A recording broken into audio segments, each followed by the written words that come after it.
Hey all, welcome to the homestead. So I am in between jobs, and so I'm home and got a couple different little projects that I'm working on. One is we have a door, obviously, between the kitchen and the living room, and we found that locking our puppies out of the rest of the house while we're gone, but still giving them access to the outside through our doggy door in the kitchen, is the best way we can preserve the rest of our furniture life. They like to dig and chew and stuff, especially on our couch, which needs to be replaced after a year because we have puppies. Anyway, so we've been using just, like kid gates, like you can see here. But it's a real pain to put those up and take those down, put those up and take those down. So rather than just getting a regular swinging door, I was thinking a barn door would be really cool there. But barn doors are expensive. But you know what? It's not expensive. Building with what you got. So today I'm going on a wood harvesting exhibition to get some old pallet wood and see if I can make a reclaimed door. So I think the first thing I'm going to do is I'm going to take the old mower. I'm going to get the old deck off of it. And what we're going to use that for mainly is just our, it's kind of like our tractor. The cart can be hooked up to it, so and the girls can drive it. They can't drive the John Deere yet. Their feet just aren't strong enough to operate it properly. So, but they can operate that one, and so it's a great utility vehicle. But I also want to be able to hook up the cart so I can go to where a lot of our old pallets are on the old pig shelter and harvest from there and not making extra trips. You know what I'm going for. So the first thing is I'm going to get that working again and make sure it is working. So here we go.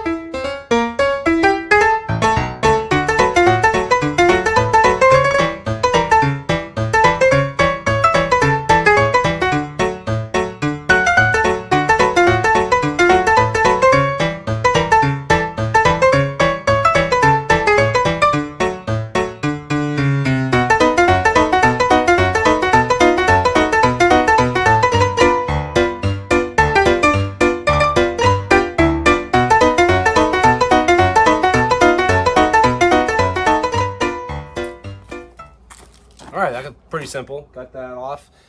The engine seems to still be running, so that's good. So now I'm going to move the deer out of the way to get at the cart, which is behind the deer. And now I could do this today using the John Deere to pull the cart, but I want to set the girls up and Shauna up for the ability to use that going forward. So that's why I'm putting the effort in today.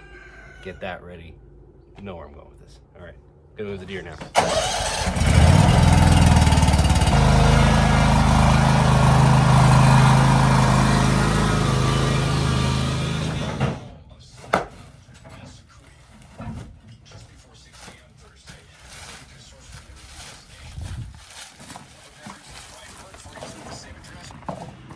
Okay, so this might not be new for some of you, but just in case it is, I'm going to go over it.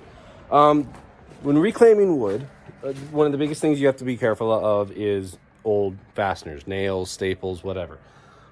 Even so, more so with old pallets. So this is one that I already taken out of the field a while back in the summertime, with the intent of harvesting. So I'm going to start with it, but there's two ways you can go about. Well, there's multiple ways you can go about this.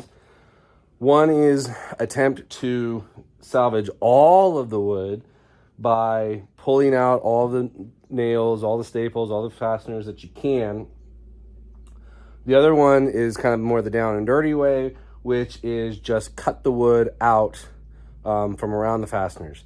Even with that, you run into the possibility of nicking an old staple, a old nail, so on and so forth, and damaging your blade. So I would recommend you get some demolition blades for a reciprocal saw.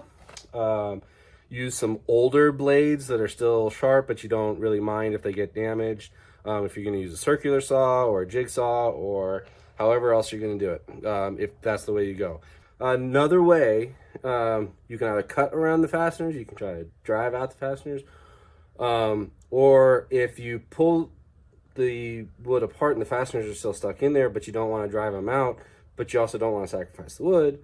Again, depending on your project, another way that you can do it, and I think it's going to be the way that I do it for this project, is you can just simply cut the fasteners. Leave what's in there in the wood, just cut it, sand it, and it just acts as a plug. It's up to you. Probably what I'm going to do with this one, just so I can salvage as much wood as possible, but also not spend all my time trying to drive fasteners out. We'll see. There's no right or wrong way to do it. It depends on what you're going for in your final product and how the wood that you're harvesting is going to be used in the project that you're doing. If you can work around old fasteners and leave them in there, sometimes that adds some character to the reclaimed look, if that's what you're going for. If you want to reclaim the wood and completely refinish it and try to make it look new again, I'm telling you, you're best cutting around all of it, because your holes, the nails that you've used, even if they're stainless, even if they're galvanized, there's going to be obvious signs other than the hole. There's going to be chemical leaching or rust or some discoloration around those spots that just are never going to sand out, buff out, or stain out. So you know, think about what your project is going to be. Sometimes you don't know if you're just in a reclaiming mode where all you're doing is just going through your scrap wood and just trying to make another pile of scrap wood and say, here's some reclaimed wood that I can play with later. You don't necessarily know, so you go with what works for you at that time. You know, remember, reclaimed wood is gravy wood. It's wood that you're not paying twice for. It's wood that you're giving longer life to.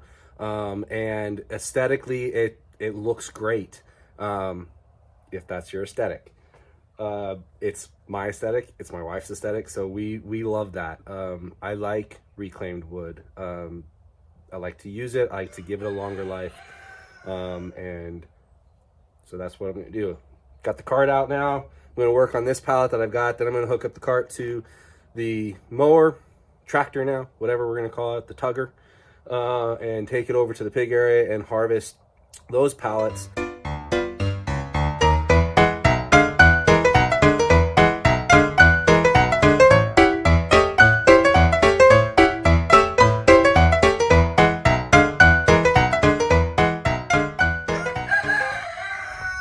Well, as you can see, the pig shelter has slowly been breaking down, which unexpected considering the materials I used, but it lasted. It did what we needed it to do. So now it's time to take it apart, salvage what I can, and reuse. The cows have been in here. That's where a lot of the damage, like in this area, is coming from. They come up and rub against it and everything. So we'll start breaking it down and save what we can.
Hey y'all, sorry about the video cutting out there, or not finishing that part of the video. The battery ran down, and so we just didn't do that much more. I don't think. Well, I'll see when I actually edit it. But this is all the wood that I was able to harvest from those pallets. I I didn't harvest every pallet from the pig area. I think there's 3 viable ones still. I'm going to leave those alone for right now. One, because one doesn't look like it's going to be very good for harvesting any wood, and the other is because I don't want to take away all my pallets right now. So what I chose to do with most of them is just pry it loose. So I've got a lot of fasteners left in there that I'm going to spend the first part of today. I'm probably just going to grind them. Like I said, you can spend your time trying to remove them all. You can cut around them, or you can cut them off and just leave them embedded. So I'm going to use my angle grinder with a cutoff disc and just cut off all of the fasteners that I don't need. The only thing about that, like I said, you're going to have discoloration issues with the fastener that stays in there, especially the type of nail that it is or screw. If it's galvanized or stainless or whatnot, there's always going to be some discoloration that happens around where the fastener actually is. And then the other big thing is that when you're going to shape your wood or cut your wood, be mindful of where those fasteners still are so that you're not damaging your good blades and whatnot. So I'm going to get working on getting the fasteners done. Then we're going to get the table saw out in case I need to square up some of these planks, and we'll get going at building a door. Hopefully I'll get it done today because I have to fly out for work tomorrow. So we'll go.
We have gotten as much done as we can for today. Let me get you a better picture of it there.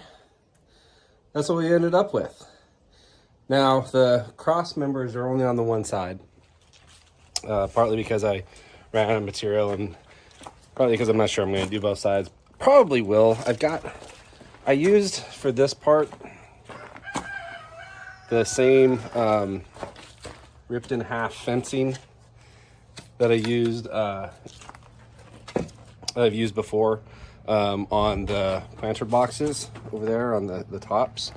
So I just ran out of them to do both sides right now. I think I'll just get another one of these, rip it down, do the other side because I like the way it looks. It's an example of how you can reclaim some wood. That's about 1, 2, 3, we'll say 4 pallets worth, using most of each pallet, not using all of it. And there's some pieces there.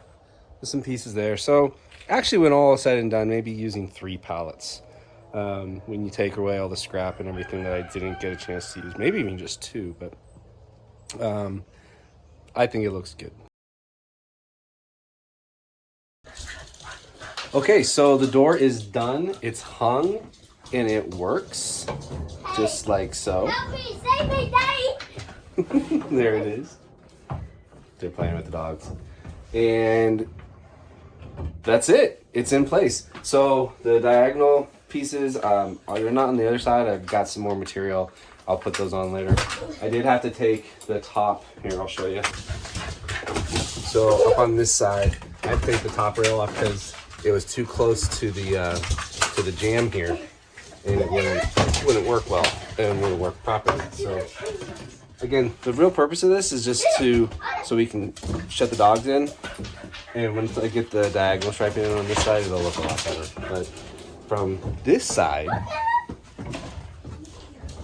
it looks fantastic, I think. So project done. Nice, easy use of reclaimed pallet wood, and I used all materials that we had on hand except for the door hardware. That unfortunately costs a lot from Lowe's, but other than that, free door. So that's it for this project. God be with you all in all that you do. And remember, keep the faith. And keep up the fight. Bye-bye. God bless.